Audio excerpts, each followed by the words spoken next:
ఏపీలో ఎన్నికల పోరు ప్రతిష్టాత్మకంగా మారుతోంది. ఎన్డీఏ కూటమి వర్సెస్ వైసీపీ మధ్య హోరాహోరీ పోరు కొనసాగుతోంది. నేటి నుంచి నామినేషన్ల ప్రక్రియ ప్రారంభమైంది. ముఖ్య నేతలు ప్రచారం హోరెత్తిస్తున్నారు. టీడీపీ, వైసీపీల వెనుక రాజకీయ వ్యూహకర్తలు కీలక పాత్ర పోషిస్తున్నారు. టీడీపీ కోసం తాజాగా 3 వ్యూహకర్తలు రంగంలోకి దిగినట్టు తెలుస్తోంది. గెలుపు దక్కించుకోవడమే లక్ష్యంగా చంద్రబాబు అడుగులు వేస్తున్న వేళ వీరి పాత్ర కీలకంగా మారుతోంది. ఏపీలో వైసీపీ కోసం ఐపాక్ టీం పనిచేస్తోంది. వ్యూహకర్త రుషిరాజ్ సింగ్ టీం చాలా రోజులుగా గ్రౌండ్ వర్క్ చేస్తోంది.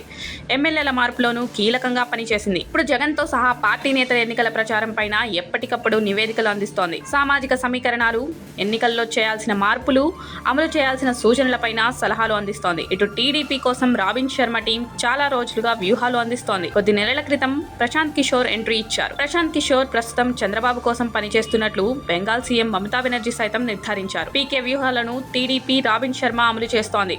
రాబిన్ శర్మ టీం టీడీపీకి రాజకీయ వ్యూహాలు అందించడం ప్రారంభించిన తరువాత అనేక కార్యక్రమాలు నిర్వహించారు. సూపర్ 6 పథకాల నుంచి మొదలు పెట్టుకుని బాదుడే బాదుడు, ప్రజాగలం వంటి కార్యక్రమాలకు రూపకల్పన చేశారు. అభ్యర్థుల ఎంపికలోనూ కీలకంగా వ్యవహరించారు. వైసీపీ అభ్యర్థులకు ధీటుగా సామాజిక సమీకరణాలను అమలు చేస్తూ సర్వేలు చేయించారు. పొత్తుల్లో భాగంగా బీజేపీ, జనసేనకు ఇవ్వాల్సిన సీట్ల విషయంలోనూ సూచనలు అందించారు.